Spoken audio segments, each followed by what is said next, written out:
el ser, eso que quizás ni forma tiene. Las fuentes que revisamos nos llevan a una plática bien interesante sobre Dios, sobre nosotros mismos y eso de trabajar en uno.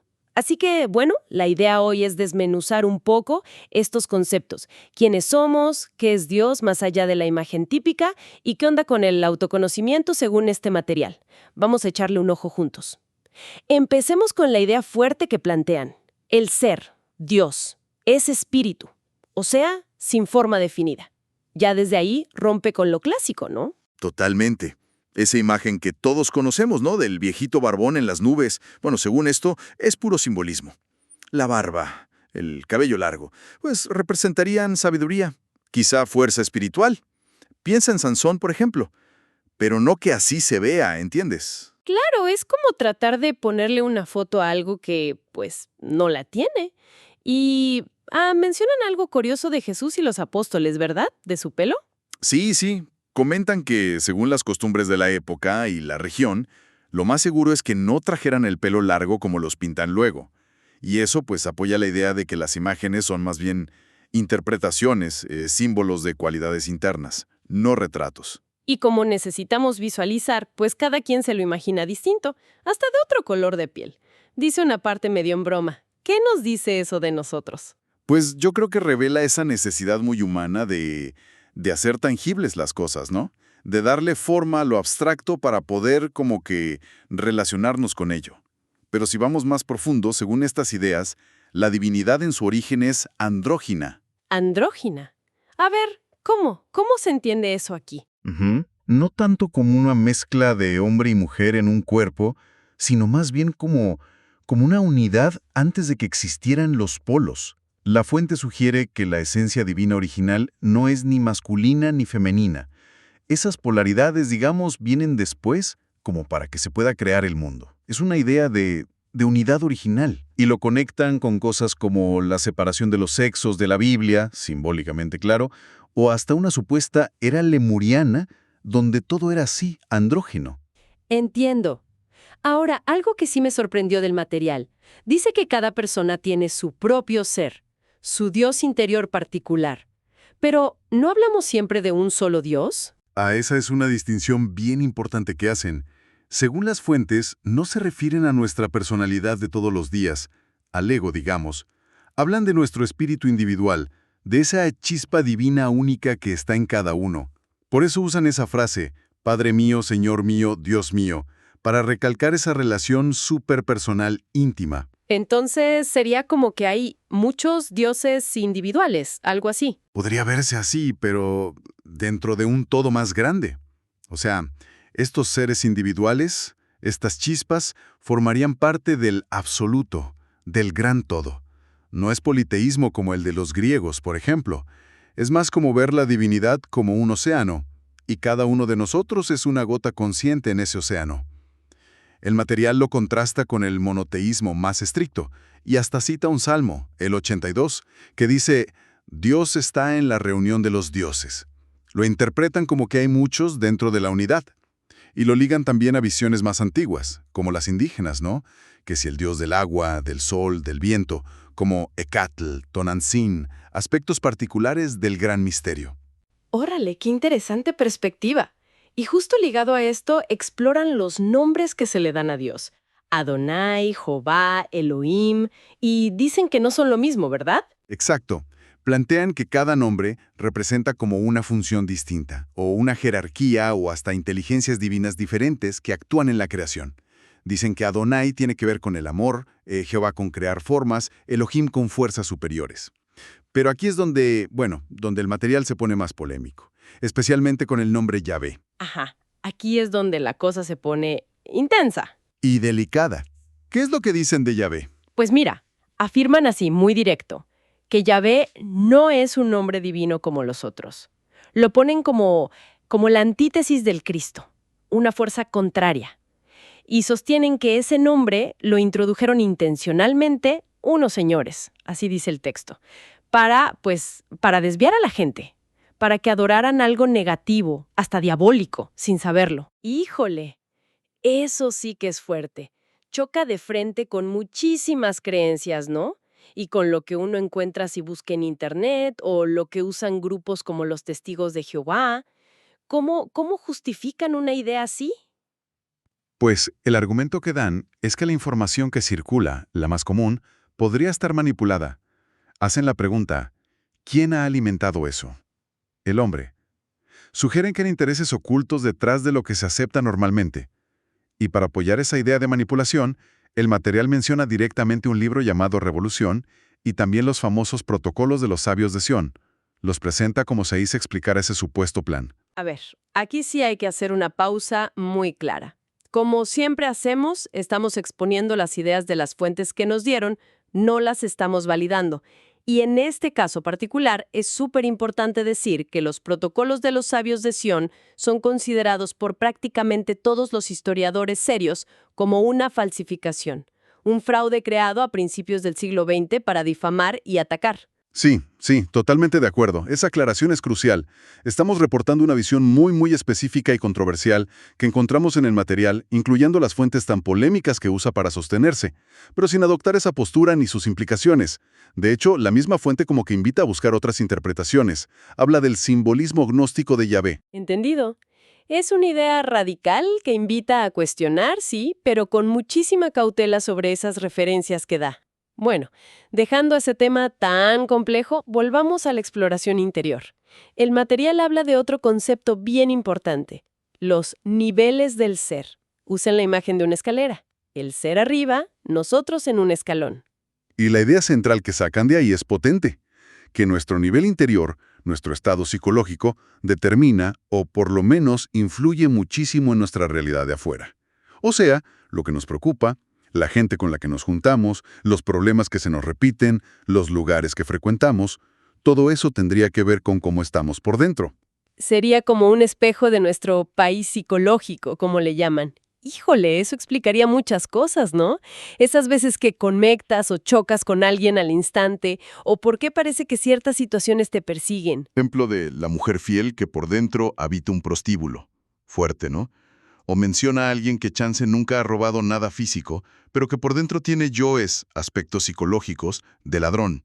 Y eso se va a reflejar de alguna manera en su vida. Describe cómo los grupos de amigos se forman por vibración similar, ¿no? Por temas en común, la fiesta, los negocios, la espiritualidad, el fútbol. Y cómo hay un rechazo natural entre niveles muy diferentes. A alguien muy materialista le va a aburrir un grupo filosófico, y al revés. Incluso toca eso de la afinidad inexplicable.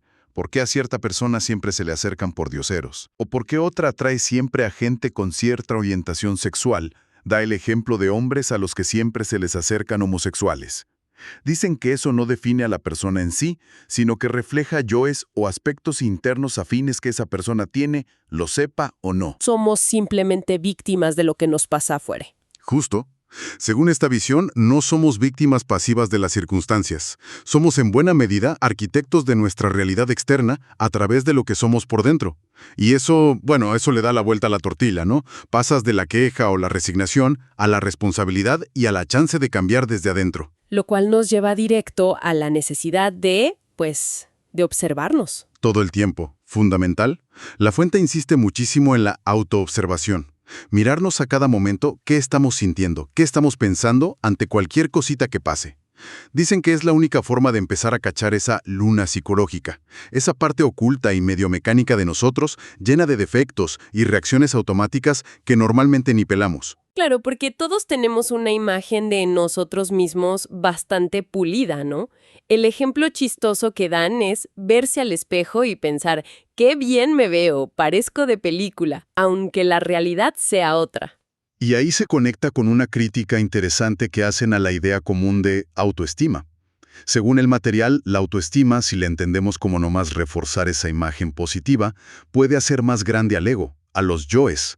Dicen que sí, chance te ayuda a funcionar mejor en el mundo, a ser menos tímido, pero argumentan que no te sube el nivel de conciencia real ni te quita los defectos de raíz. Solo te prepara para enfrentar el mundo, pero no te transforma por dentro. Entiendo. Entonces, si estamos en un escalón y queremos subir esa escalera de niveles del ser, ¿cómo se le hace según esto? Aquí el material distingue entre dos cosas, retorno y encarnación. Suenan parecido, pero parece que no son lo mismo para nada. No, para nada. según esta visión. A ver, retorno. Lo describen como el ciclo normal, casi automático, de nacer y morir. La fuente habla de una ley como de 108 vidas que se le dan a cada alma como chance para hacer su trabajo interior. Volver vida tras vida, repitiendo lo mismo sin un cambio consciente profundo, eso es retorno. Y sugieren que la humanidad ahorita en general está como al final de ese ciclo para muchas almas. Encarnación, eso lo presentan como algo totalmente distinto y súper excepcional. No es nomás nacer, es cuando la divinidad misma, el ser individual de alguien, toma control total y se expresa a través de un cuerpo físico que se preparó para eso. Y esa preparación requiere un trabajo voluntario, consciente y, pues, muy duro. ¿Y habría ejemplos de encarnación en ese sentido? No sé, figuras históricas o algo así. El material apunta a los grandes maestros espirituales, a los avatares, ¿sabes? Los que han traído enseñanzas muy profundas. El ejemplo clásico que usan es Jesús. Hacen la diferencia entre Jesús de Nazaret, el hombre, y Jesús el Cristo. Argumentan que fue por su preparación interna y el bautismo, simbólicamente, que encarnó al Cristo, esa fuerza divina universal. Se volvió el vehículo de esa energía. ¿Y cómo es esa preparación tan exigente para que pase algo así? Suena monumental. Lo describen como un proceso doble, que va junto. Por un lado, eliminar radicalmente los yoes. Todos esos defectos psicológicos, el ego, ira, envidia, lujuria, pereza, orgullo, gula, etc., que nos tienen fragmentados y atorados en los niveles bajos. Y por otro lado, como resultado de quitar todo eso, el crear alma. Crear alma. A ver, ¿qué significa eso aquí? Porque no es el concepto normal de alma que tenemos. No es el habitual. Aquí alma se entiende más como una especie de cuerpo interior, un vehículo o una estructura de energía y conciencia más sutil. Es como si tuvieras que construir un contenedor adecuado, un soporte, para poder recibir y manejar la energía tan fuerte, la vibración tan alta del ser, sin que te destruya, sin que te chamusques, como dice la fuente.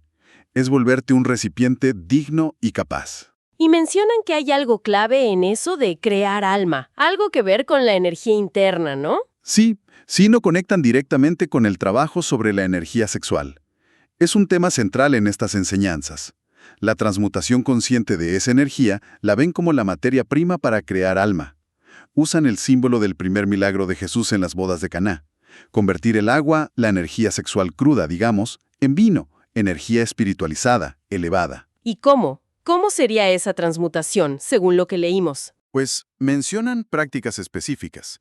Usar mantras, hablan del IAO, refrenar conscientemente el impulso sexual durante la práctica para no perder la energía, buscando que esa energía como que implote hacia adentro y suba por la columna vertebral como vapores sutiles que dicen que seminizan el cerebro, o sea, lo revitalizan y espiritualizan.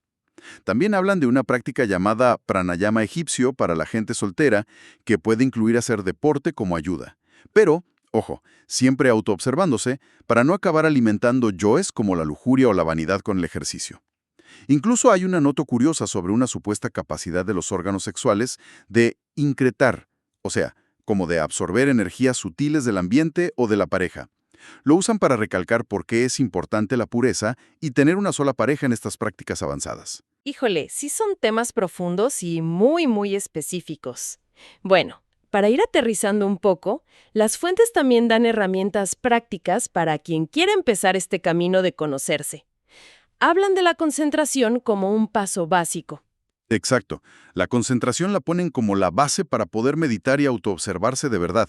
Describen un ejercicio clásico, el de la vela. Te sientas cómodo, espalda derecha, idealmente en una silla al principio para no quedarte dormido. Pones una vela prendida a una distancia cómoda, más o menos a la altura de los ojos. Y el chiste es fijar la atención nada más en la llama, sin analizarla, ¿eh? No pensar si es amarilla, azul, si parpadea, nada, solo ver la llama. La mirada debe ser relajada, como profunda, sin forzarla, y tratar de aguantar sin parpadear lo más que se pueda. Si lloran los ojos, es normal, es la lubricación. Intenta seguir viendo a través de las lágrimas. Mencionan también una variación, ¿no? Con un vaso de agua. Sí, poner un vaso lleno de agua entre tú y la vela. Y ver la llama a través del agua. El principio es el mismo. Enfocar la atención. El propósito de estos ejercicios es, pues, volverte dueño de tu propia atención, desarrollar ese músculo. Que normalmente la tenemos saltando de un lado a otro, ¿verdad? Robada por cualquier cosa, la tele, el celular o nomás por el ruido mental. Justo eso. La fuente dice que si no puedes dirigir y mantener tu atención a voluntad, es imposible analizar a fondo tus propios yoes cuando haces introspección o meditas. La mente se te va a ir a cualquier lado. Por eso entrenar la concentración es tan importante. Incluso sugieren que si practicas mucho, podrías empezar a desarrollar una percepción más fina, como ver el aura o el campo energético. Pues sí que hemos cubierto bastante.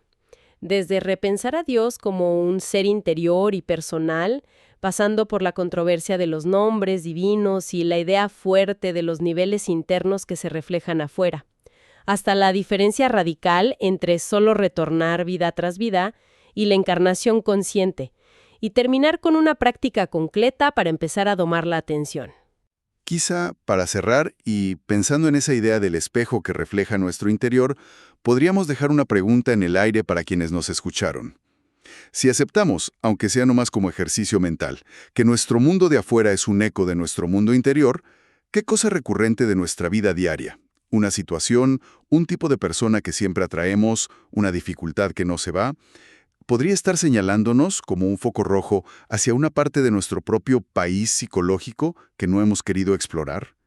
¿Qué nos estará diciendo ese espejo que quizá no hemos querido ver? Una reflexión potente, sí, señor, para seguirle dando vueltas. Ha sido una buena inmersión en estas ideas.